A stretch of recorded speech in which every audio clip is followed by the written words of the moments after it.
ہمیشہ کی طرح آج بھی وہ بہت ہی خوبصورت لگ رہی تھی، سب سے الگ۔ اس نے بہت ہی مہنگا ڈریس پہن رکھا تھا جس سے اس کا ایک کندھا جھلک رہا تھا، اور مجھے یہ بالکل بھی برا نہیں لگ رہا تھا کہ میری بیوی کا کندھا اتنے مردوں میں براہنا ہے۔ میں اسے ماڈرن دور کی ضرورت سمجھتا تھا۔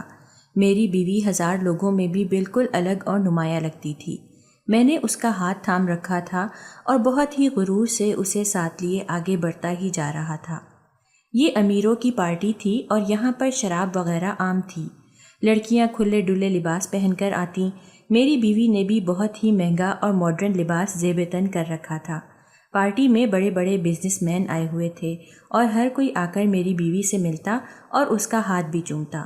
کوئی اس سے گلے ملتا اور کوئی اس کی تعریف کرتا، اور میں آگے سے مسکرا کر اپنی بیوی کے یہ پذیرائی دیکھ کر خوش ہوتا کہ میری بیوی کتنی مشہور ہے اور لوگ اسے کتنا زیادہ چاہتے ہیں۔ وہ ایک امیر ماں باپ کی اکلوتی بیٹی تھی اور حد سے زیادہ ضدی بھی۔ کچھ سال پہلے تک تو میں صرف اس کا ایک ڈرائیور تھا، اور پھر آہستہ آہستہ میں نے اسے اپنی جھوٹی محبت کے جال میں پھنسایا اور اس سے شادی کر لی۔ وہ اپنے باپ کی ساری جائیداد کی اکلوتی وارث تھی۔ جب اس نے اپنے باپ کے سامنے مجھ سے شادی کرنے کی بات رکھی تو اس کا باپ فوراً سے ناراض ہو گیا اور کہنے لگا کہ نہیں، اس معمولی سے ڈرائیور سے میں تمہاری شادی ہرگز نہیں کروں گا۔ مگر میری بیوی ایک نمبر کی ضدی تھی۔ اس نے اپنے باپ سے کہا کہ اگر آپ اس سے میری شادی نہیں کروائیں گے تو میں بھاگ کر شادی کر لوں گی اور سوسائٹی میں آپ کا نام خراب ہوگا۔ خود کو بدنامی سے بچانے کے لیے میرا سسر بہرحال مان گیا۔ مجھے تو اس بات کی خوشی تھی کہ میرے ہاتھ خزانہ لگ گیا ہے۔ میری بیوی نے مجھ سے وعدہ کیا تھا کہ شادی کے بعد تم اپنے گھر والوں کے ساتھ میرے بنگلے میں شفٹ ہو جانا۔ یہ سن کر تو مجھے بہت خوشی محسوس ہوئی کہ وہ مجھے اور میری فیملی کو اپنے اتنے بڑے سے گھر میں رکھنے کے لیے راضی ہو گئی ہے۔ میری فیملی میں زیادہ لوگ نہیں تھے، صرف میری ایک ہی بہن تھی۔ اماں ابا کی وفات کے بعد میری بہن اور میں ہی ایک دوسرے کا سب کچھ تھے۔ میری بہن حافظ قرآن اور پردے دار لڑکی تھی، ہمیشہ خود کو پردے میں رکھتی اور کبھی بھی غیر مرد کے سامنے نہیں آتی تھی۔ لیکن مجھے ایسی بیوی ہرگز نہیں چاہیے تھی جو گھر میں بند رہے اور غریب گھرانے سے ہو۔ مجھے تو ماڈرن اور امیر زادی لڑکی چاہیے تھی، جو کہ مجھے مل گئی تھی۔ اب میں اکثر ہی اس کے ساتھ ایسی بڑی پارٹیز میں آیا کرتا، جبکہ میری بہن گھر میں پردے میں رہتی تھی، یہاں تک کہ گھر کے ملازموں کے سامنے بھی نہیں آتی تھی۔ اکثر ہی میری بیوی مجھ سے کہتی کہ تمہاری بہن کون سے زمانے میں جی رہی ہے، یہ لمبی سی چادر پہن پہن کر گھومتی ہے، یہاں تک کہ کبھی باہر بھی نہیں نکلتی۔ نہ تو اسے شاپنگ کا شوق ہے اور نہ ہی اپنی خوبصورتی سنوارنے کا۔ مجھے تو یہ پرانے زمانے کی ایک بڈھی عورت لگتی ہے، اس کے خیالات بھی پرانے زمانے کے ہی ہیں۔ تم اپنی بہن کو تھوڑا سمجھاؤ، اگر وہ ایسے ہی رہے گی تو اس کے لیے کوئی رشتہ بھی نہیں آئے گا۔ آج کل لڑکے اس طرح کی لڑکیوں کو بالکل پسند نہیں کرتے۔ اپنی بیوی کی بات سن کر میں نے اس بات پر غور کیا اور سوچا کہ میری بیوی بالکل ٹھیک کہہ رہی ہے، آج کل بڑی بڑی چادریں پہننے کا کیا فائدہ ہے۔ یہی سوچ کر میں اپنی بہن کے پاس آیا اور اس سے کہا کہ اتنا زیادہ پردے میں رہنا بھی ٹھیک نہیں ہے۔ کیوں تم خود کو ہمیشہ اس چار دیواری میں قید رکھتی ہو؟ اپنی بھابھی سے کچھ سیکھو، وہ ہر دوسرے تیسرے دن پارلر جاتی ہے، تم بھی اب کی بار اس کے ساتھ جانا۔ میں نے جب اپنی بہن سے یہ سب کہا تو فوراً سے غصہ ہو گئی اور کہنے لگی کہ میں ہرگز نہیں جاؤں گی۔ بھائی، لگتا ہے کہ آپ کی غیرت مر گئی ہے، میں اس راستے پر ہرگز نہیں چل سکتی ہوں، میں پردے میں ہی ٹھیک ہوں، مجھے دوسروں کو اپنا حسن دکھانے کا کوئی شوق نہیں۔ یہ کہہ کر وہ واپس اپنے کمرے میں چلی گئی۔ مجھے اس پر غصہ تو بہت آیا، لیکن میں اس سے بحث نہیں کر سکتا تھا کیونکہ وہ میری اکلوتی بہن تھی۔ بہرحال میں نے اسے اس کے حال پر چھوڑ دیا۔ میری بیوی اکثر ہی مجھ سے میری بہن کی برائیاں کرتی رہتی تھی اور کہتی تھی کہ تمہاری بہن اس گھر میں رہنے کے قابل نہیں ہے، لیکن صرف تمہاری وجہ سے میں برداشت کر رہی ہوں۔ جب بھی میری کوئی دوست مجھ سے ملنے آتی ہے تو تمہاری بہن کو دیکھ کر ہمیشہ مجھ سے کہتی ہے کہ یہ کس طرح کی لڑکی کو تم نے گھر پر رکھا ہوا ہے، یہ تو ملازمہ سے بھی گئی گزری ہے۔ میں کیا بتاؤں مجھے کتنی زیادہ شرمندگی محسوس ہوتی ہے۔ میں نے اپنی بیوی سے کہا کہ اب میں کیا کر سکتا ہوں، سب کچھ تمہارے سامنے ہے۔ میں نے کئی بار اسے سمجھانے کی کوشش کی ہے، لیکن یہ اس کی زندگی ہے، اس کی مرضی، میں زبردستی نہیں کر سکتا، اور اسے اس سب کی عادت بھی نہیں ہے۔ تم اسے اس کے حال پر چھوڑ دو۔ جب تمہاری دوست وغیرہ گھر پر آئیں تو اسے کمرے میں ہی رہنے دو، اس سے ملواؤ مت۔ میری بیوی میری بات سن کر منہ بنانے لگی اور کہنے لگی کہ ایک ہی گھر میں رہتی ہے تو سامنا ہو ہی جاتا ہے، بہرحال آئندہ میں کوشش کروں گی کہ میری دوستوں کے سامنے وہ نہ آئے۔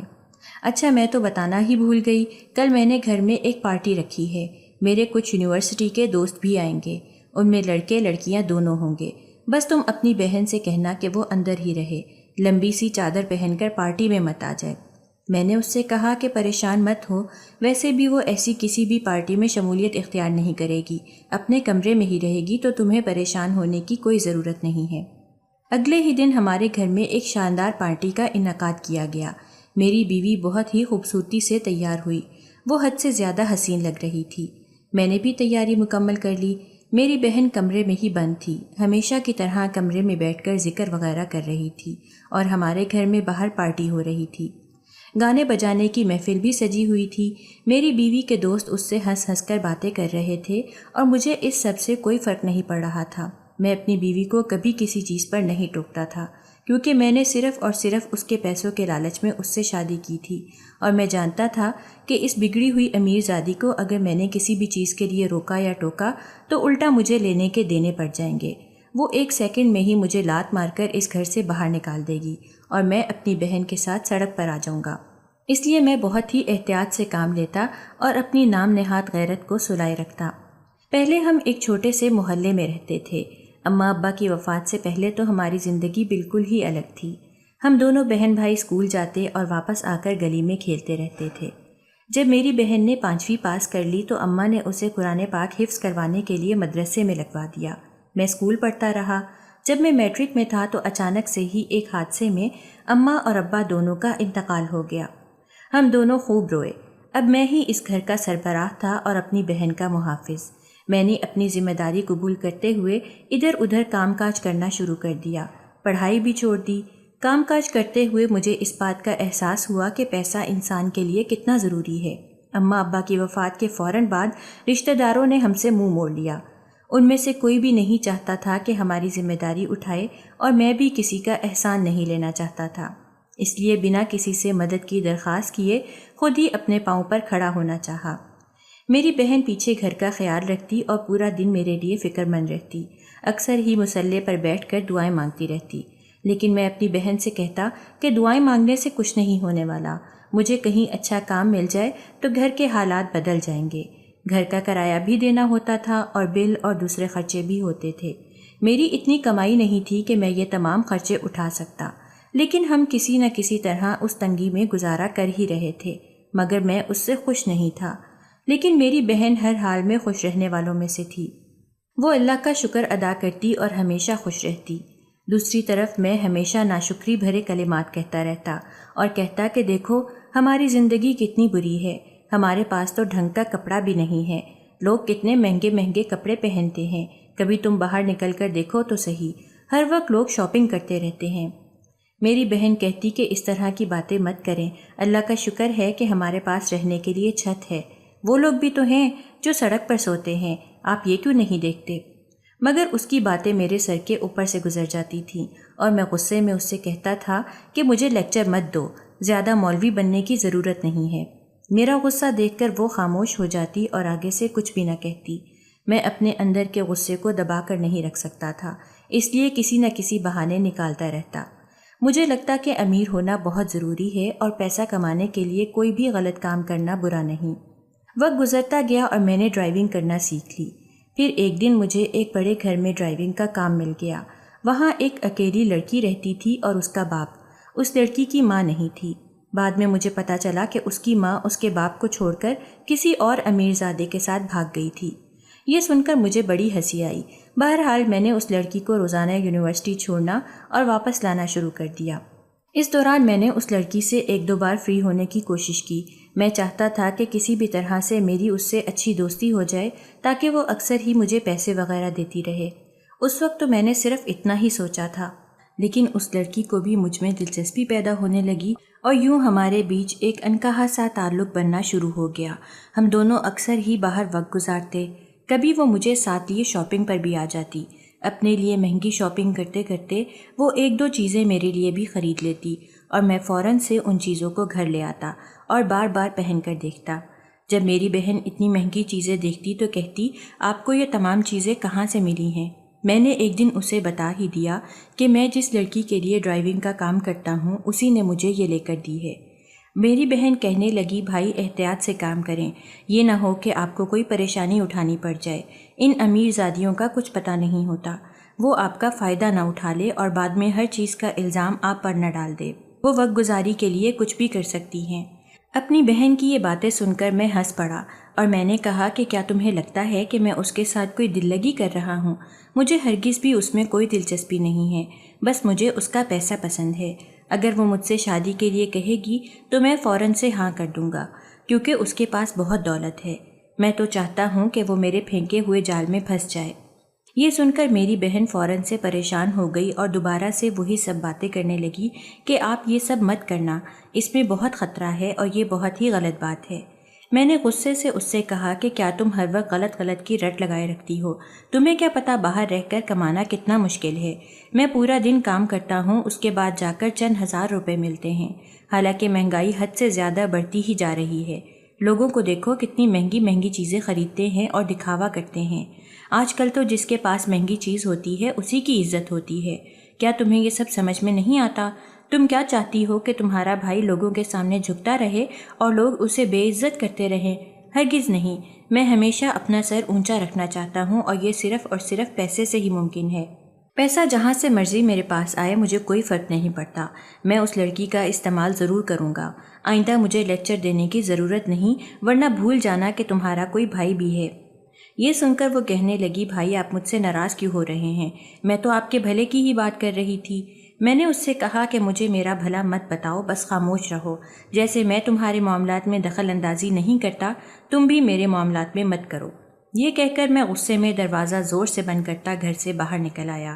مجھے سگریٹ نوشی کی عادت بھی ہو گئی تھی، مگر میں نہیں چاہتا تھا کہ میری بہن مجھے سگریٹ پیتا دیکھے اور مجھے ایک بار پھر سے لیکچر دینا شروع کر دے۔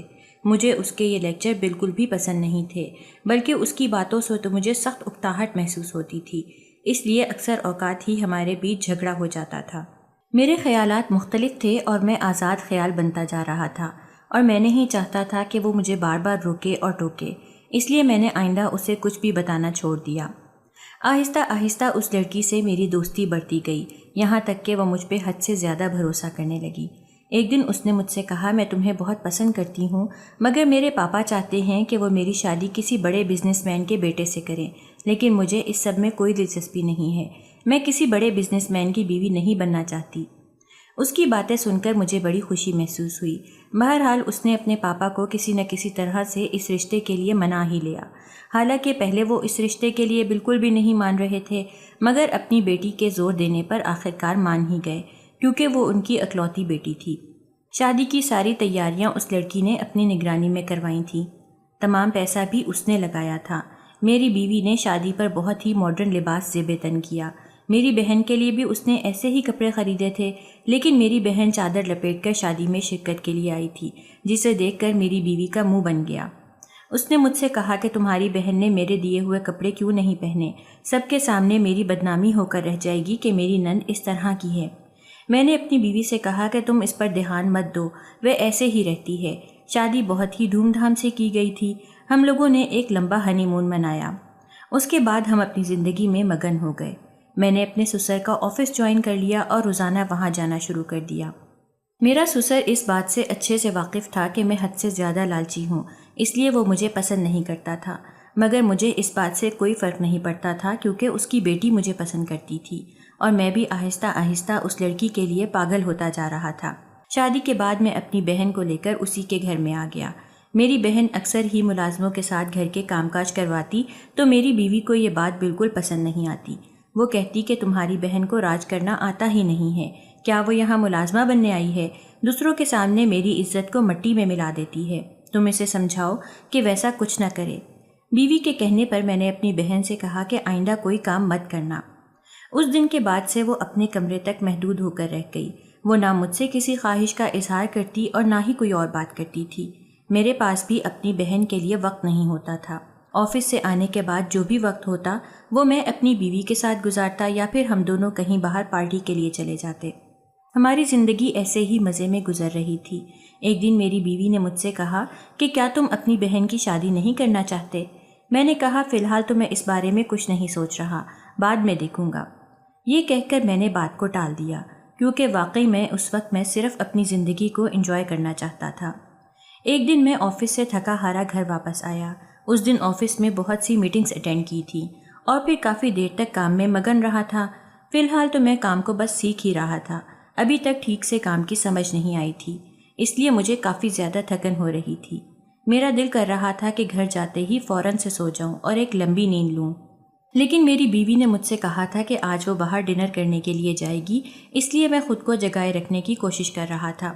جب گھر پہنچا تو گاڑی سے اتر کر اندر داخل ہوا۔ ملازمہ نے دروازہ کھولا، گھر پر خاموشی چھائی ہوئی تھی۔ میں نے ملازمہ سے پوچھا کہ کیا کوئی گھر پر موجود نہیں ہے جو اتنی خاموشی ہے؟ تو وہ کہنے لگی میڈم اپنے کمرے میں ہیں اور آپ کا انتظار کر رہی ہیں، آپ کے کپڑے بھی تیار کر دیے گئے ہیں، آپ جا کر تیار ہو سکتے ہیں، میں ڈرائیور کو اطلاع دیتی ہوں کہ وہ آپ لوگوں کو ریسٹورنٹ تک لے جائے۔ میں نے ملازمہ سے کہا کہ نہیں، میں خود ڈرائیو کر لوں گا۔ یہ کہہ کر میں اندر آ گیا۔ ابھی میں اپنے کمرے میں جا ہی رہا تھا کہ ایک دم سے ایک طرف سے میری بہن بھاگتی ہوئی میرے پاس آئی اور میرے سینے سے لگ کر زور زور سے رونے لگی۔ میں پریشان ہو رہا تھا کہ میری بہن یوں زار و قطار کیوں رو رہی ہے۔ میں نے اسے خود سے الگ کیا اور کہا کہ آخر کیا ہوا ہے جو تم یوں روئے جا رہی ہو؟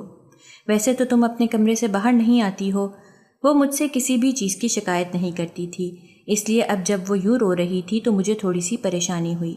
میرے مسلسل پوچھنے پر اس نے کہا کہ بھابھی اپنے بہت سے دوستوں کو اکثر ہی گھر پر بلاتی رہتی ہیں، آپ بھی اس بات سے اچھے سے واقف ہیں، لیکن کل جو لڑکا ان کے ساتھ گھر پر آیا تھا اس نے موقع دیکھتے ہی مجھ پر غلط نظر ڈالی اور زبردستی میرا فائدہ اٹھا لیا۔ یہ کہہ کر وہ دوبارہ سے رونے لگ گئی۔ یہ سن کر میں بہت حیران ہوا اور میں نے اس سے کہا کہ یہ تم کیا کہہ رہی ہو؟ تمہارا دماغ تو ٹھیک ہے نا؟ میری بیوی کا کوئی بھی دوست ایسا نہیں جو تم پر بری نظر ڈالے، وہ سب تو بہت ہی اچھے ہیں، کیا تم پاگل ہو گئی ہو؟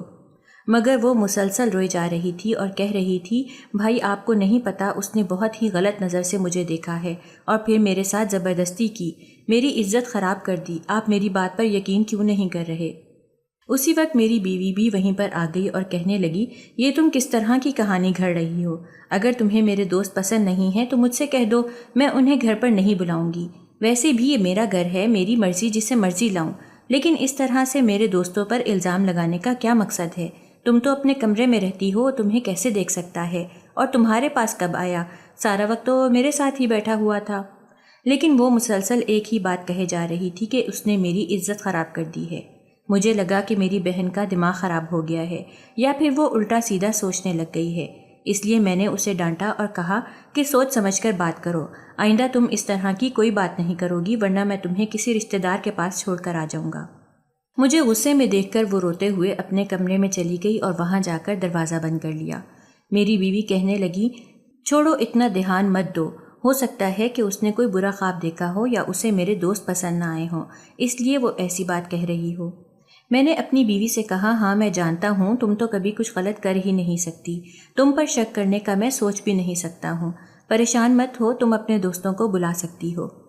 ہمیشہ کی طرح میں نے اپنی بیوی کی سائیڈ لی اور اپنی بہن کو غلط سمجھا۔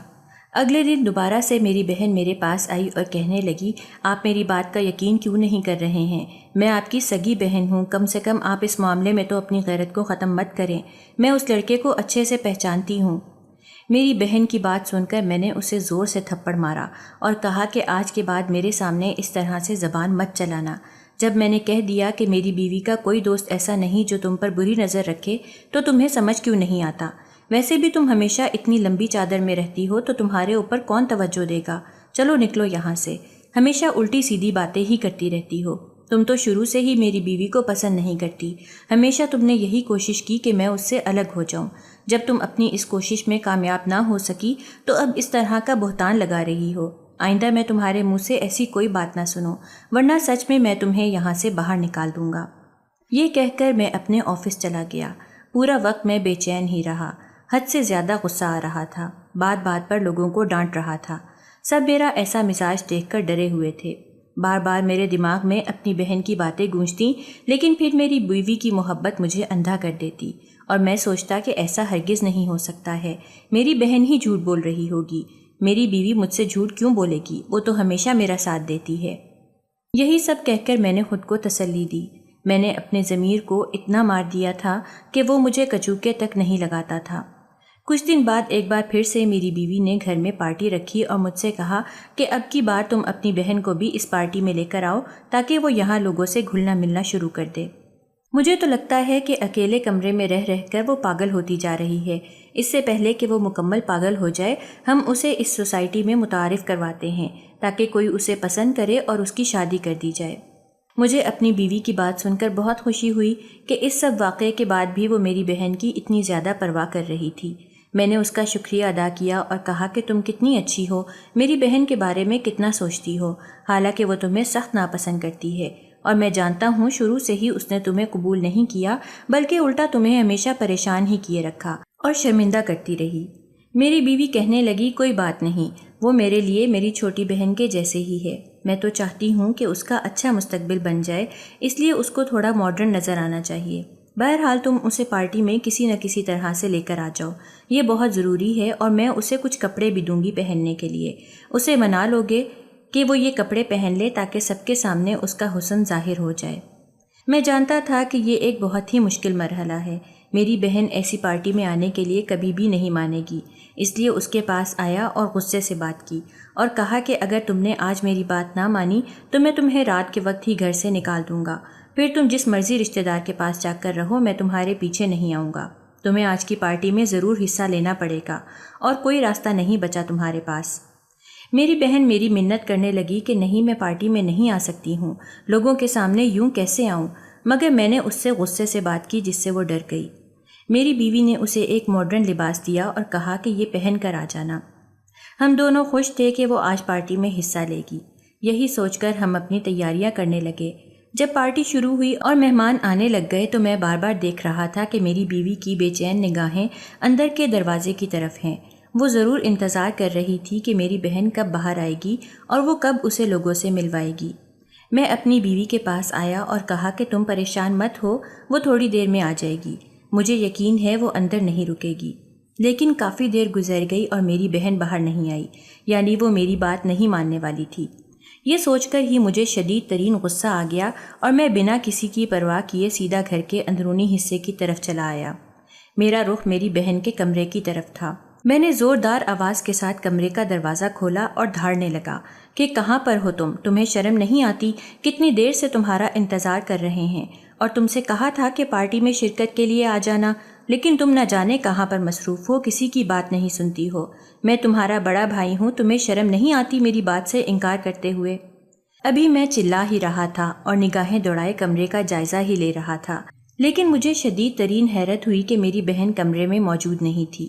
پھر میری نگاہ واش روم میں پڑی۔ واش روم کا دروازہ کھلا ہوا تھا اور وہ سامنے ہی سنک پر جھکی الٹی کر رہی تھی۔ اسے الٹیاں کرتے دیکھ کر مجھے حیرت ہوئی۔ میری بیوی بھی وہاں پہنچ گئی تھی۔ کہنے لگی اسے کیا ہو گیا ہے؟ وہ مسلسل الٹیاں ہی کیے جا رہی تھی۔ میں نے فوراً سے ملازمہ کو بلایا اور کہا کہ جلدی سے اسے دیکھو کیا ہوا ہے۔ ملازمہ کہنے لگی کہ یہ 1-2 دن سے مسلسل اسی حالت میں ہیں، بار بار الٹی کرتی ہیں اور نہ کچھ کھاتی پیتی ہیں، بس پورا دن بستر پر پڑی رہتی ہیں۔ انہوں نے منع کیا تھا کہ آپ کو کچھ نہ بتایا جائے، اسی لیے اس بات کو چھپائے رکھا۔ میں نے فوراً سے ڈاکٹر کو کال کی اور کہا کہ میرے گھر پہنچ جائیں، میری بہن کی طبیعت بالکل ٹھیک نہیں ہے، وہ مسلسل الٹیاں کیے جا رہی ہے۔ ڈاکٹر گھر پر آئی اور اس نے میری بہن کا چیک اپ وغیرہ کیا، اور جب باہر آئی تو کہنے لگی کہ میرے پاس ایک خبر ہے، آپ کی بہن حاملہ ہے۔ یہ سن کر تو گویا میرے پاؤں تلے سے زمین نکل گئی۔ میری بیوی کا منہ بھی حیرت سے کھلا کا کھلا رہ گیا۔ میں بھاگا ہوا بہن کے کمرے میں آیا اور کہا کہ ڈاکٹر یہ کیا کہہ رہی ہے؟ تم کس کے ساتھ منہ کالا کر کے آئی ہو؟ میری بیوی بھی جلتی پر تیل ڈالنے لگی اور مجھے بھڑکاتے ہوئے کہنے لگی ضرور اس نے کچھ غلط کیا ہوگا، ہم تو سمجھتے تھے کہ پورا دن کمرے میں بیٹھ کر کوئی اچھا کام کرتی ہے، لیکن یہ تو کوئی اور ہی گل کھلا رہی ہے، شاید کمرہ بند کر کے پچھلے دروازے سے باہر نکل جاتی ہوگی اور پورا دن غائب رہتی ہوگی، تبھی تو ایسا گل کھلایا ہے۔ میں اپنی بہن سے مسلسل سوال کیے جا رہا تھا کہ بتاؤ مجھے یہ کس کا بچہ ہے، لیکن وہ مسلسل روتے ہوئے نفی میں سر ہلا رہی تھی۔ مجھے شدید ترین غصہ آ رہا تھا۔ میں نے اپنی بیوی سے کہا کہ باہر جا کر اس پارٹی کو ختم کرو اور مہمانوں کو بھجوا دو، میں نہیں چاہتا کہ دوسروں کے سامنے کوئی تماشا لگے اور ہماری عزت مٹی میں مل جائے۔ میری بیوی بھاگی بھاگی فوراً سے باہر گئی اور تمام مہمانوں سے کہا کہ پارٹی ختم ہو گئی ہے اور انہیں الوداع کہہ کر اندر آ گئی۔ میں جانتا تھا کہ اتنی جلدی پارٹی ختم ہونے پر لوگ اس طرح کی باتیں بنا رہے ہوں گے، مگر اس وقت میرے پاس ایک اہم مسئلہ درپیش تھا۔ مہمانوں کے جانے کے بعد میری بیوی بھاگی بھاگی میرے پاس آئی اور کہنے لگی، کیا اس نے کچھ بتایا کہ وہ کس کا بچہ ہے؟ دیکھیں، اس دن میرے دوست پر الزام لگا رہی تھی کہ اس نے اس کی عزت خراب کی ہے۔ ضرور اس نے کہیں اور منہ کالا کیا ہے اور الزام میرے دوست پر لگا دیا۔ اس کی سزا تو اسے ضرور دینی چاہیے۔ اگر یہ آرام سے نہ بتائے تو مار پیٹ سے کام لینا، یہ نہ ہو کہ کل کو ہماری عزت مٹی میں ملا کر رکھ دے اور ہمیں خبر بھی نہ ہو۔ آپ جانتے ہی ہیں کہ سوسائٹی میں کتنی مشکلوں سے ہم اپنی عزت بنائے رکھتے ہیں۔ اگر ذرا سا بھی اسکینڈل بنا تو میرے پاپا کے کاروبار کو سخت نقصان پہنچے گا اور اس کا اثر ہم پر بھی پڑے گا۔ ہم کہیں منہ دکھانے کے لائق نہیں رہیں گے۔ لیکن آپ کی بہن کو تو اس سب کی کوئی پرواہ نہیں ہے۔ میری بیوی مسلسل مجھے بھڑکائے جا رہی تھی۔ میں غصے میں اٹھا اور اپنی بیوی کی باتوں میں آ کر اپنی بہن کو مارنے لگا۔ میں اسے زور زور سے مارتے جا رہا تھا اور کہہ رہا تھا کہ بتاؤ مجھے کس کے ساتھ منہ کالا کیا ہے، کس کا بچہ ہے یہ، جلدی بتاؤ ورنہ میں تمہیں مار دوں گا۔ میری بہن روتے ہوئے کہہ رہی تھی، بھائی آپ میرا یقین کیوں نہیں کرتے؟ میں نے آپ کو بتایا تھا نا کہ بھابھی کے دوست نے میری عزت خراب کی تھی، لیکن آپ الٹا مجھ پر ہی الزامات لگا رہے ہیں۔ اس کی پھر سے وہی بات سن کر مجھے شدید غصہ آیا اور میں نے اس سے کہا کہ نہیں ہوں میں تمہارا بھائی، مت کہو مجھے بھائی، تم نے تو ہمارا تماشا بنوا دیا ہے۔ تمہیں اس بات کا احساس بھی ہے کہ اگر یہ بات باہر نکل گئی تو کتنی بدنامی ہوگی۔ میں اسے پیٹے ہی جا رہا تھا، تبھی اچانک سے اس نے قرآن پاک کی تلاوت کرنا شروع کر دی۔ جیسے ہی اس نے تلاوت شروع کی، میں اور میری بیوی گویا پتھر کے ہو گئے۔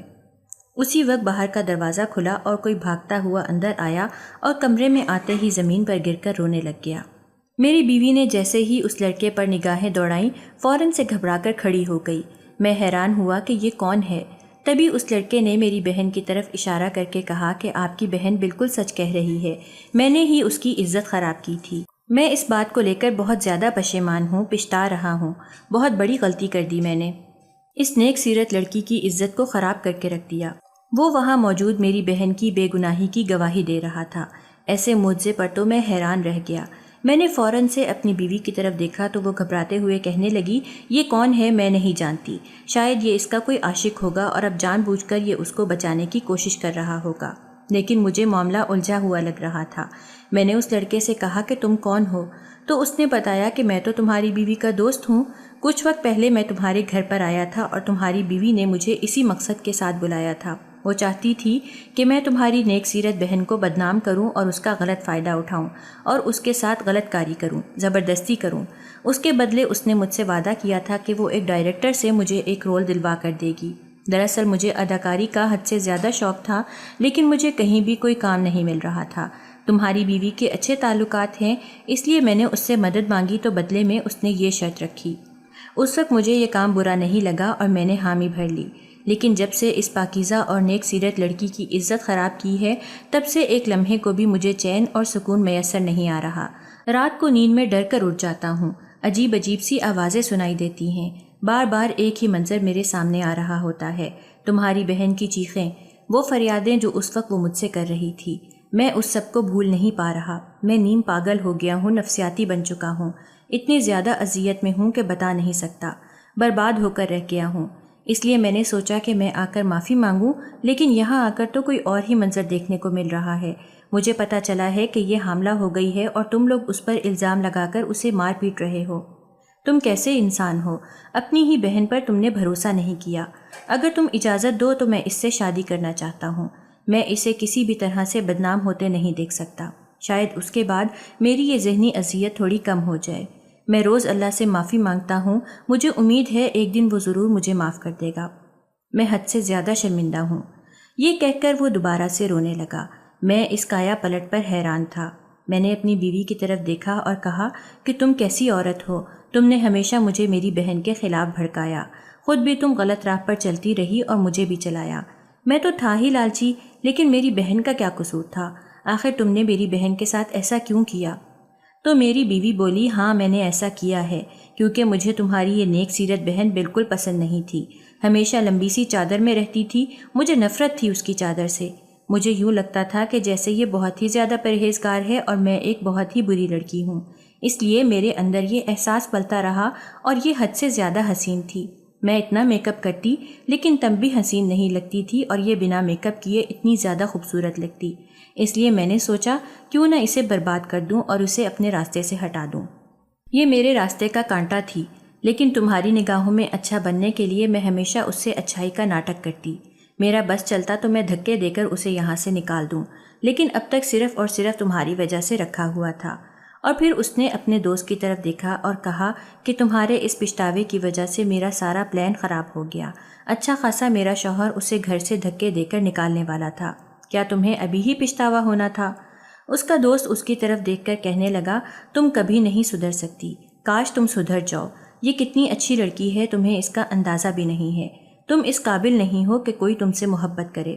میں نے اسی وقت فیصلہ کیا کہ میں اپنی بہن کی شادی اس لڑکے سے کر دوں گا، لیکن اس کے لیے مجھے اپنی بہن کی رضامندی لینا ضروری تھی۔ میں نے اب تک اس کے ساتھ بہت ہی غلط کیا تھا، اپنی بیوی کی باتوں میں آ کر اپنی بہن پر ہاتھ تک اٹھایا۔ جب میں نے اپنی بہن سے اس بارے میں سوال کیا تو وہ کہنے لگی کہ میرے پاس اور کوئی راستہ بچا ہے کیا؟ اگر میں حاملہ نہ ہوتی تو میں اس رشتے کو کبھی بھی قبول نہ کرتی، لیکن اب میری مجبوری ہے۔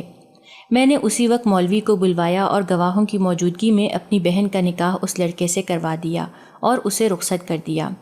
جب میری بہن رخصت ہو کر اس گھر سے گئی تو اس نے کہا کہ بھائی کاش آپ پہلے اپنی آنکھیں کھول لیتے اور اس عورت کے فریب میں نہ آتے تو آج ہم اس حال کو نہ پہنچتے۔ یہ کہہ کر وہ چلی گئی اور اس دن کے بعد سے وہ مڑ کر کبھی نہ آئی۔ مجھے سننے میں آیا کہ وہ اس لڑکے کے ساتھ دوسرے شہر جا کر رہنے لگ گئی ہے، اور دوسری طرف میں اپنی اس خود غرض بیوی کے ساتھ زندگی گزارنے پر مجبور تھا، کیونکہ اگر میں اسے چھوڑ دیتا تو وہ تمام دولت جو میرے پاس تھی وہ ساری کی ساری چلی جاتی اور میں سڑک پر آ جاتا۔ اب بھی مجھے دولت کی پرواہ تھی۔ میری بیوی نیم پاگل سی ہو گئی تھی، خود سے باتیں کرتی اور اکثر اپنا ہی سر دیوار پر مارتی ہے۔ اس نے گھر سے باہر نکلنا بالکل چھوڑ دیا ہے۔ آہستہ آہستہ وہ بالکل ہی ذہنی معذور ہو گئی۔ میری بھی یہی حالت تھی۔ ہم دونوں پچھتاووں میں گھر کر رہ گئے۔ میری بیوی کو پتہ چلا کہ وہ کبھی بھی ماں نہیں بن سکتی ہے۔ اس کمی نے اسے بالکل ہی توڑ کر رکھ دیا تھا۔ ہم جانتے تھے کہ ہمارے گناہوں کی سزا ہمیں مل رہی ہے، اور اب ہمیں ایسے ہی ہمیشہ رہنا ہے۔ میری بہن دوبارہ کبھی بھی مجھ سے ملنے نہیں آئی۔ میں نشے کا عادی ہو گیا اور میرے دونوں گردے ختم ہونے کے قریب ہیں۔ اب صرف میں ایک طرز کے قابل شخص بن چکا ہوں۔